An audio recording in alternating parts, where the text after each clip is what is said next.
well, let's get into it. We're just going to start right away. So today we're going to be talking about success versus suicide, and basically we're just going to go through artists and especially hip hop legends that we know that we have lost. Was it the height of success that killed them? Was success the reason that they passed? Is success a measure of happiness?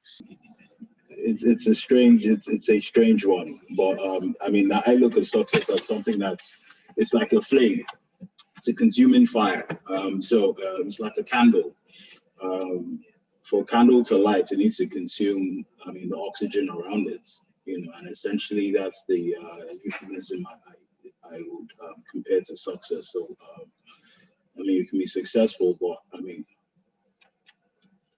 you also kind of consuming all that energy around you, all that oxygen around you. So those are, your loved ones. You don't have time for them. I think essentially what I'm trying to say is that relationships can suffer, at the altar of success, essentially. So Wale, what do you think? Is success a measure of happiness? Success typically puts a lot of burden on people, to act in a certain way, particularly depending on the way you were successful. For me, the way I read it is success has a lot of burden that a lot of people are ill-equipped to deal with. It requires a lot of self-discipline, a lot of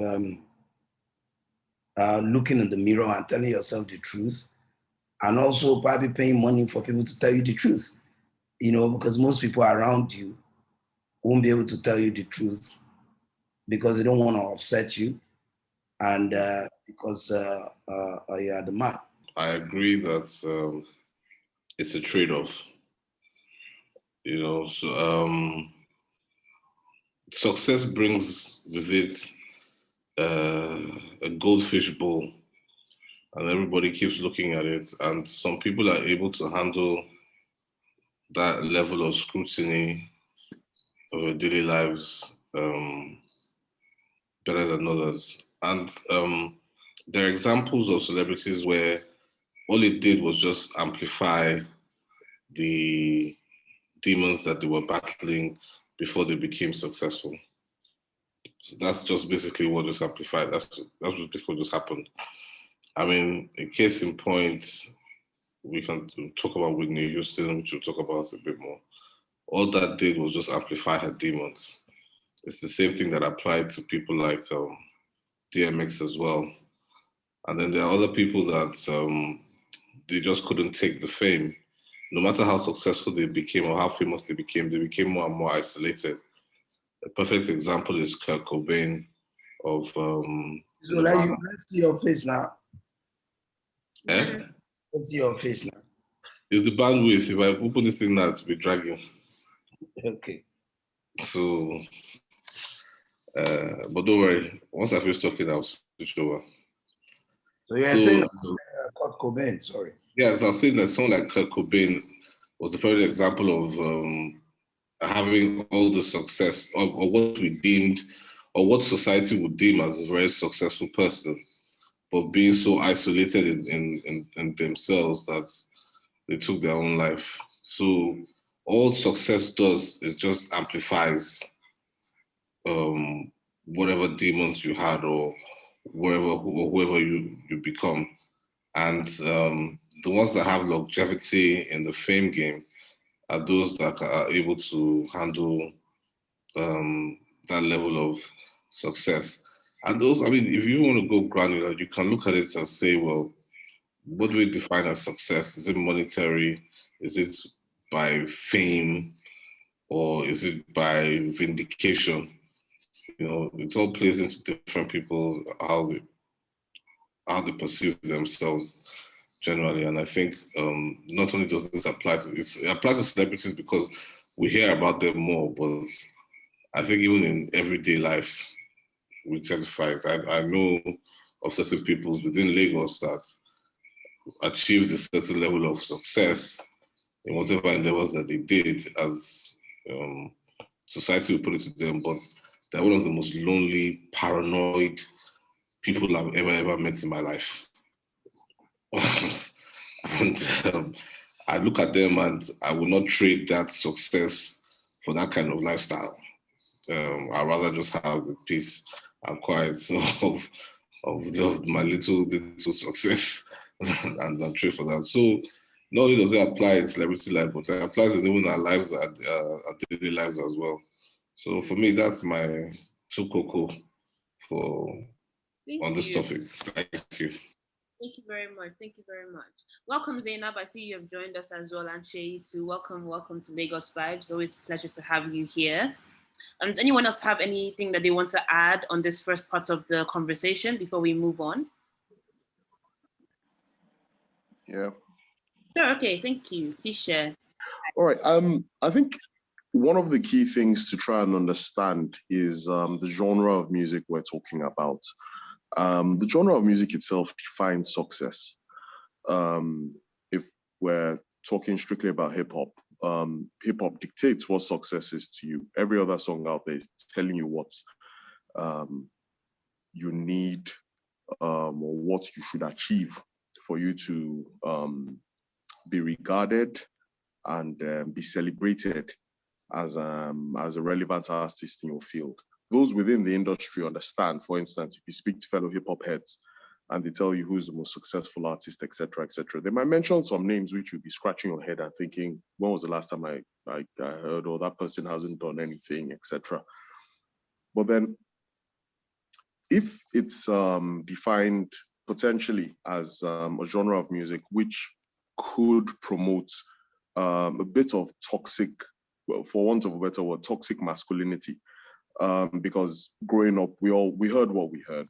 We defined it's how many women do you have, how much money do you have, how many bottles of champagne you spend at a club. And you think of that and you say, okay, that is success. Then, it can be largely disruptive to a particular end, because these are the more commercial, the artists who drive that message or potentially can be regarded as more commercial in the field. And just how celebrated are the others who are driving home an alternative message. And then the important thing, like I think Wally had mentioned earlier, was you have to look at the background, potentially a lot of the people who are lost. And different people are equipped to handle different things. The artists potentially who we're talking about had lost a lot in their childhoods, or had sacrificed a lot of their childhoods for the scenarios they found themselves in. And so how are they able to cope in their adulthood with added pressures or just the nature of the industry in which they found themselves in as well? Yeah.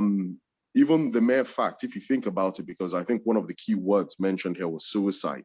You wouldn't hear hip hop artists talking about suicide, but they do everything which leads to suicide. So they'd spend so much money on irrelevant things which could lead to suicide. They'd invest so much into other things which could lead to suicide. They take so much drugs that there's only one outcome. But to use the word itself, that I'm going to top my head, because it's so toxic within the industry, to say, oh, he took his own life. Thank you very much. Thank you very much. That was super insightful. Okay, so on to the second part, or the second segment of this. We're going to be talking more about the high achieving people that we know. And we already mentioned their names. We've mentioned Whitney. We've mentioned Michael Jackson. I also added a few more newer artists as well to look at a different angle. I mentioned here's Pop Smoke, Mac Miller. So there's other angles to it, rather than just people that have passed away from drugs or passed away from other health issues, but has success killed our people as well, in terms of people around them, or in terms of suicide, as we are talking about today. So I think we can start off with just talking about what exactly are things that are killing our people, success or suicide. Is it really that? We'll start with Mr. Wale for this one. I think for me is it's not success per se. Is one mismanagement of success, because it's not what takes you somewhere that will keep you there. First of all, you're a gangster rapper, you're rapping about this and that. Now you are successful, you now live in Hamptons or you live in Ikoyi. You're not gangster anymore. Do you understand? So, I mean, when you look at someone like Nipsey also, he had no business staying around that neighborhood as much as he was. Do you understand? His tax bracket, the money, so a lot of people find it difficult, and they have some sort of survival guilt. You're hanging out with gangsters, you're hanging out with people that are using drugs, you're hanging out with all these people. And when you make money and when you are successful, you feel that you don't want to be a sellout. You don't want it to be like, now I have money, but these are my people. But, what sort of influence are you going to get? What sort of advice? What's the quality of advice that you are going to get from that? I think that is one. The other thing for me is you don't really have to choose one or the other. Do you understand? It's not as if you cannot be successful, but you just need to manage how the brand of success you choose. Someone that I don't know how his personal life is, but I know he's very protective of his privacy and how he lives his life. Is someone like Washington. You understand? The guy comes across like, he's very successful, but you can see a disciplined man, who is not cutting publicity unnecessarily. His public life is his public life, his private. Another person is, even though she has a lot of challenge, but you could see someone that was also very protective of herself, Shadi Adu. You understand? So, I mean, sometimes she doesn't sing for 8 years or 10 years. The whole world can blow for all she cares. Yeah, she has a lot of issues, but we won't get into that here. No, but what you are saying, issues, yeah. No, what you are saying. She has a lot of issues.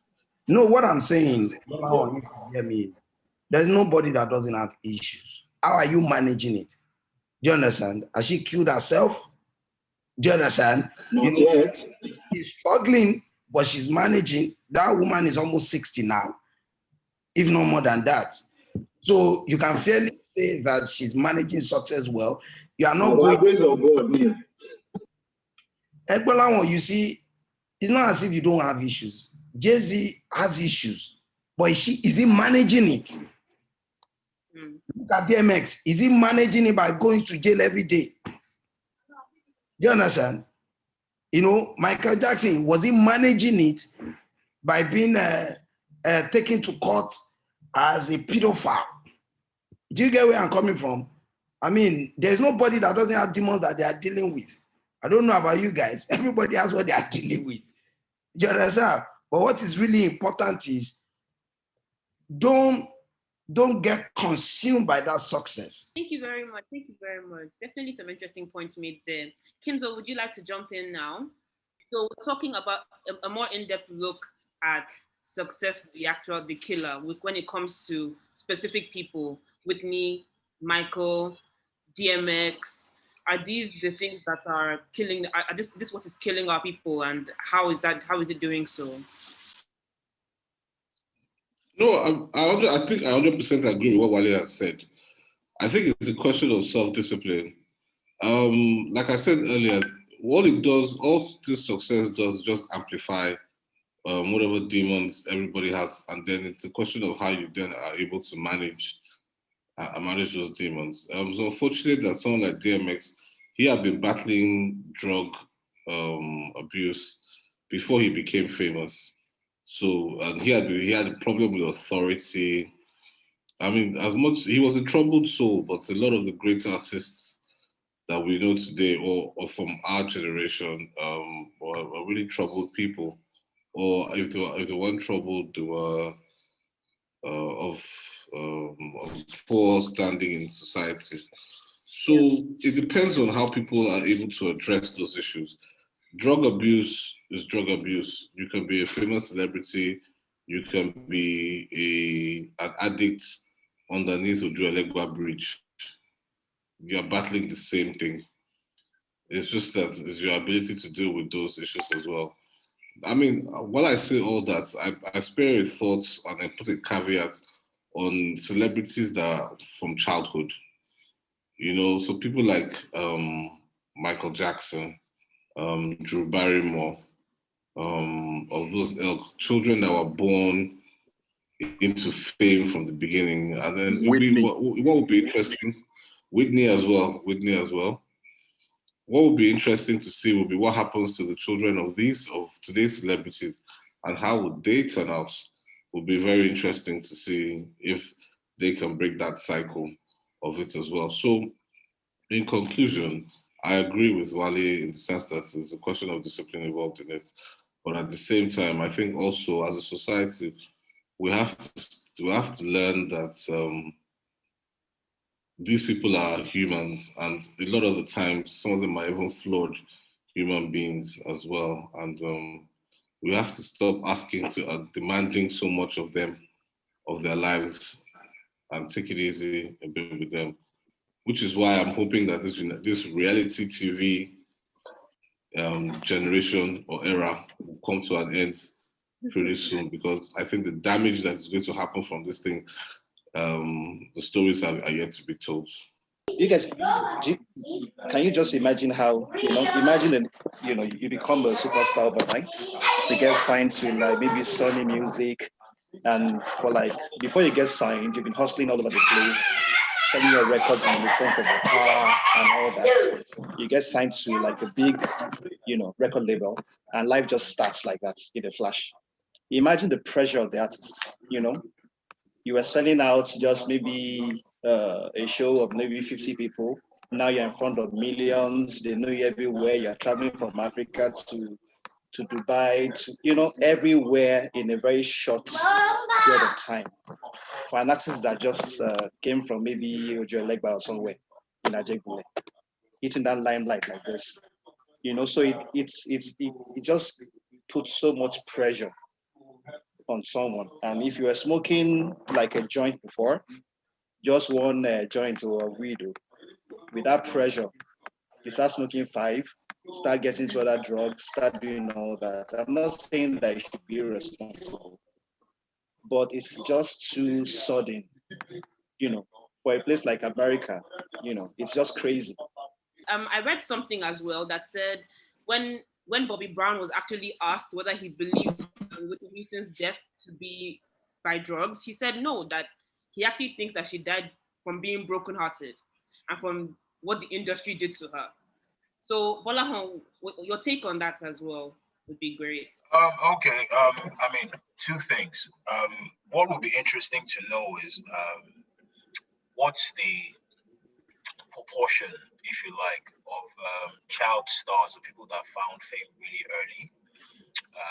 Exactly. You know, vis-a-vis the other, party, those that are able to find, fame and success at a much later stage.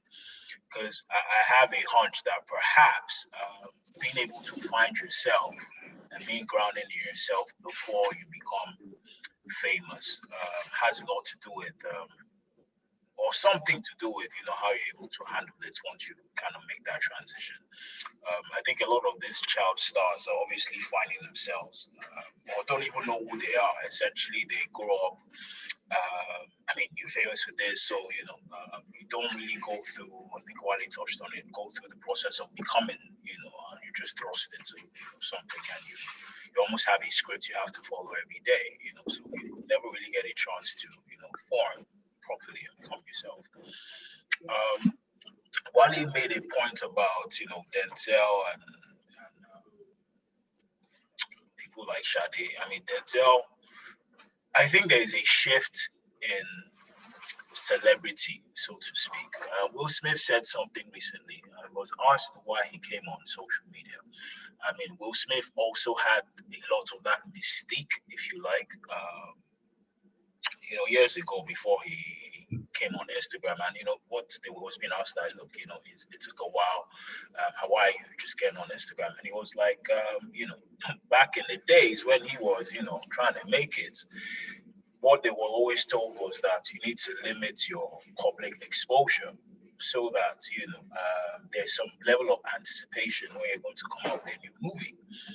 But today there is a paradigm shift that actually states that or speaks that nobody's trying to come and see a movie if they haven't seen you in ages. So you can't basically just come out of the blues and drop a movie and expect that people will pay attention because you're just not part of their daily experience. So there's something that speaks to I think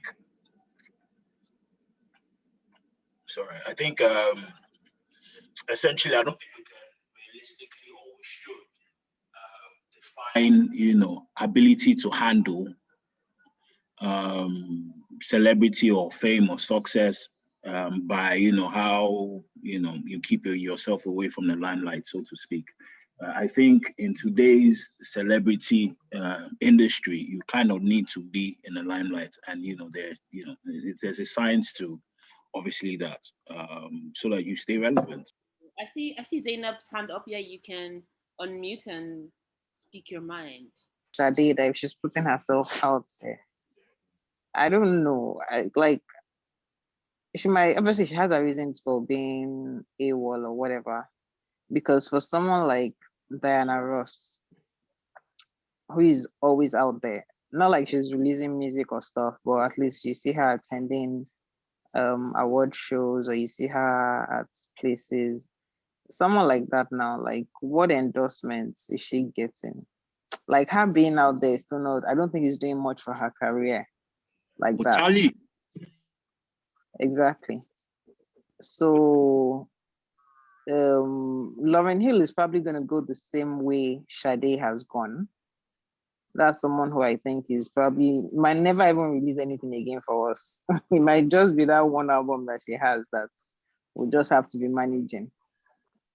They all have everybody has demons, like you guys have said. We just know how to handle our stuff. And the truth is, you won't know what anybody is dealing with until, for example, like Black Rob now. I don't know if you guys, because I joined late, I don't know if you guys have talked about him. Like, most of us didn't know anything was happening to him until he released that DMX video, the video where he was doing the tribute to DMX. Like, a lot of people were like, Black Rob, what happened? Can you go? So Sade self, God forbid, but she might just be somewhere, like she might have hit bottom that we don't know, or stuff like that. It's hard, Sha. Another thing I just wanted to add as well is, I know we kind of briefly touched on it, but when comparing some of these guys, we're looking at the Whitney, the Michael Jacksons and whatnot, to some of the younger hip hop artists now who are flamboyantly talking about the drugs that they do and literally what it seems like to me, dying by the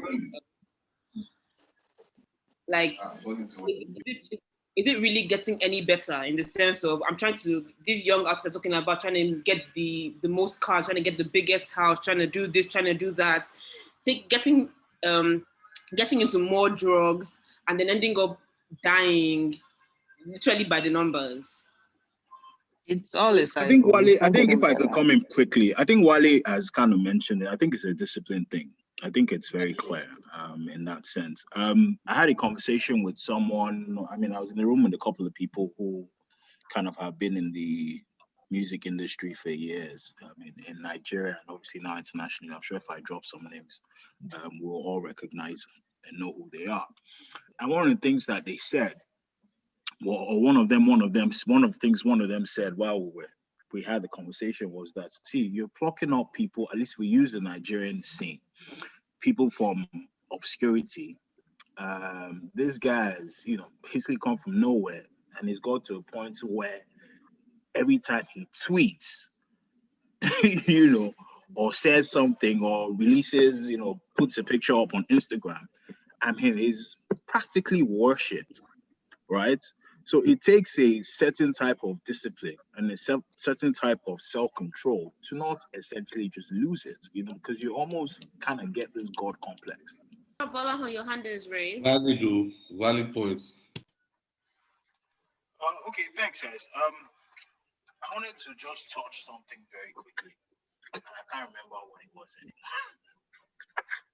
Àbúrò náà ti ń lò yìí tí BlackRock ń lò ní. So I can't remember what my point was. No, but I think it was around. Let me see if I can waffle a bit. Maybe it'll come to me.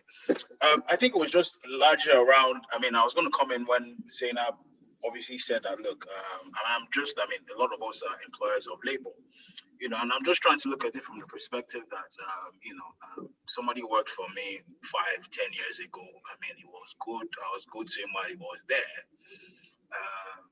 And he has an issue somewhere down the line, is it my prerogative to necessarily help them? I mean, being the kind of person I am, I probably would, but I don't know if it's my prerogative to do so. So that's on one hand. On the other hand, if we can look at let's name a few names. If we can look at the Wizkid Banky situation, I don't know this for a fact, but word on the streets, so to speak, was that one of the reasons why our boy wanted to leave was that he wanted to have full access to his dough, and I'm sure EMA was trying to put together, some sort of management, package for him where, they invested for him and things like that. But my mans didn't want any of it. So in that kind of scenario, would you blame EMA? I don't think you can blame them. I think they tried, but I think it's, it's the your ward, the artist, the footballer. I think they also kind of need to, they will need to also kind of play. I don't think you can go and do it, by yourself. So, for example, he didn't want any part of it, and I mean they managed to keep him for an additional year or two, but invariably he left. Will Wizkid be doing better if we're still under their management? I think so, at least based on what I know. So, over to me.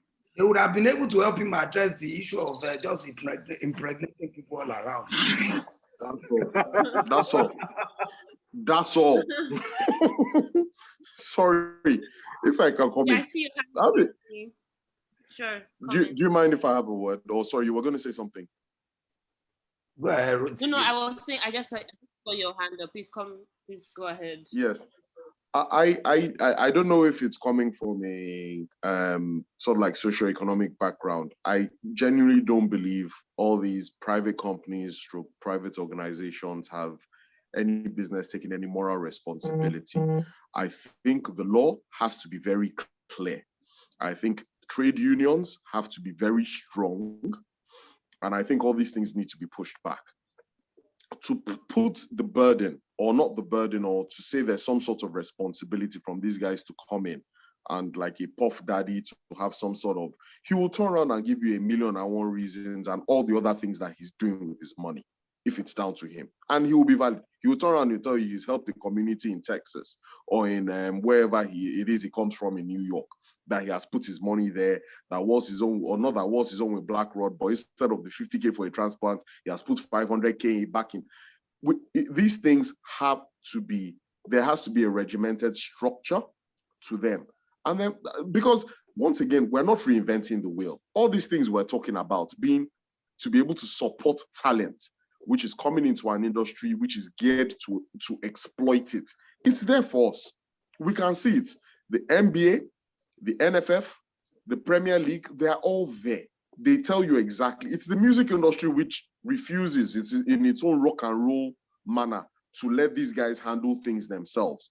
Even if you turn into acting, you begin to see that the Actors Guild of the Actors Guild in each and every single one of these countries is so strong that they know what they're doing. However, you're pulling kids from the streets of Brooklyn, Compton, and then expecting them. They don't get it. There is nobody who is going to pull them across and say, join this union, do X, Y, Z. These are your rights. They are there in the land of sharks, the land of predators, to be 100% exploited. And that's where we are.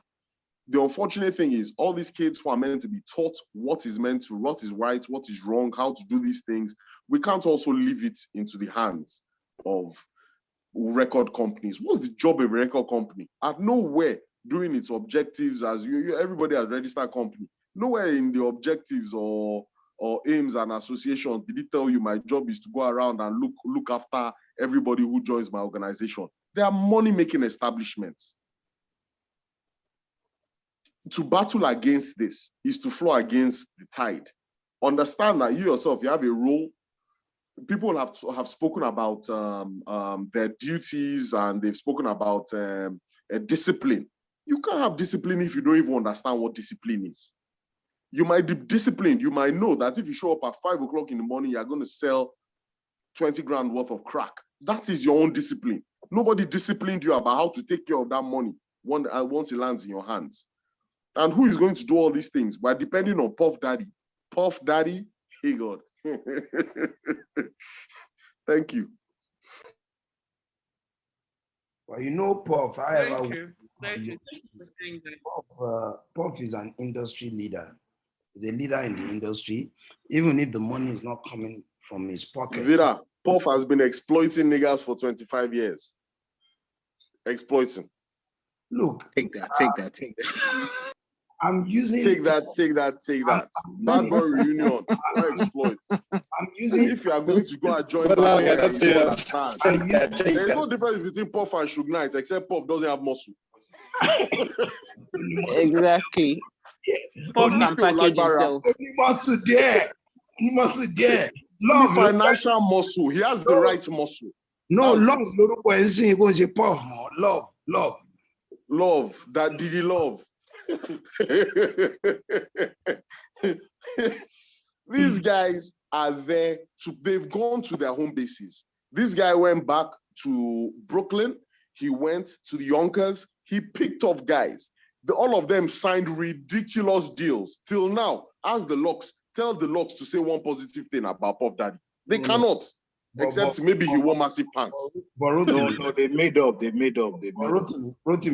Rotimi, let's the context in which we are talking. Chinese. The context within which what you are saying prevailing circumstance. That's the prevailing practice. And we're seeing the consequences of it. Do you understand? And we're saying, look, and I like the analogy you gave, NBA has it, Premier League has it. So let's just hope they will be able to adopt something. There are money you and I pay that we don't want to pay. Withholding tax that you pay, you don't want to pay it now. Pay as you earn. You don't want to pay it. There's a way they can institutionalize things, whether the artist likes it or not. They are going to deduct the money. It's an institutional money. You understand? And you protect you unless you don't want to sign that contract, and it's not up to me as your record label owner. You understand? If I don't deduct it from your money, then I'll pay it. When you look at the pension scheme, for example, the employer pays 7.5%, the staff pays 7.5% to the point that when they leave you, the first thing they harass you for is give me my pension receipt. How much have you paid to the pension fund? There you go. Bottom line, there has to be something institutional that is going to serve as a safety net. And legal. Yes, and people like Puffy, and in fairness to Puffy has his own challenges. How many children from how many women? Then Kim Potter has died, he's crying. You understand? Does he have time to be chasing Black Rock? Why didn't he cry when she was alive? And that's part of it. Exactly. You know what you want. That's a good question. You see, that's precisely the point. Quick question, please. Yeah, Yinka, please go ahead. One quick question, please. Why is everybody that leaves coffee here? They just quickly become born again. Come again. Why is it that everyone that leaves coffee here, they just quickly become born again? Illuminati. When you see the devil and you have to turn around, what do you become? I'm just trying to imagine why.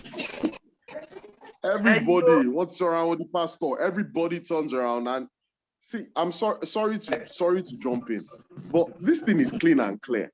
The example which Vida you had started talking about, the head of the PFA, that's the Professional Footballers Association, in JAND, that's the players group now. He had a mental breakdown 2 years ago. His mental breakdown was he parked his car on the hard shoulder, stood in the middle of the M1 and was waiting for a trailer to come and jam him. He lost it. That's the head of the players union. He's there now, he's there. What are the organizations that stepped in to come and take care of this guy? The same organizations that he contributes towards financially. They got round because he can't afford it. He's in League 3. I think he plays in Cheltenham or something, but he's the head of the PFA. He can't afford it. He can't go and afford to see a shrink. The same thing that all the other players are going, what do we need to be contributing 1K per annum for? They stepped in. They found him legal help. They found him financial help. They found him the shrink help as well. They sat him down. The guy is okay now, going around England, giving talks about how to overcome these problems. We're not reinventing the wheel here. Guys, this thing is simple. These guys are the top of record labels. We're talking about Puffy and Diddy because about Puffy and Suge Knight, because that's easy fruit. One day we'll talk about Big Jew money in the record companies and what they're doing towards the Black society in general. One day we'll get there. But the fact of the matter is this thing is there. Nobody is exploiting. Nobody is talking about how does one person transform $1 into 1 million, because it is there. The examples that we're seeing, they're telling everybody to be like them. Is it easy to be Jay-Z? It's not easy now. It's like turning around and saying, because you can raise 10, you self go and beat Thierry Henry. It's It's not easy. I think I totally agree. With you. Yep, I totally agree. So anybody else have anything they want to add before we round up now? Oh, I think we're great. Thank you very much, everyone who joined in on today's conversations. I think, Tommy, let me just say my own final word. My own final word is self-discipline, like we've said. Yep. Also, everybody has to look out for themselves, man. It can't be money at all costs. You sell your soul, that money will be useless. Thank you. That's it.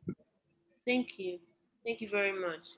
Thank you, everyone, for joining on today's Lagos Facts. It was a very insightful conversation. Looking forward to next week's. We're going to be going back onto our producers, and we'll be doing Kanye West and his production discography in this week.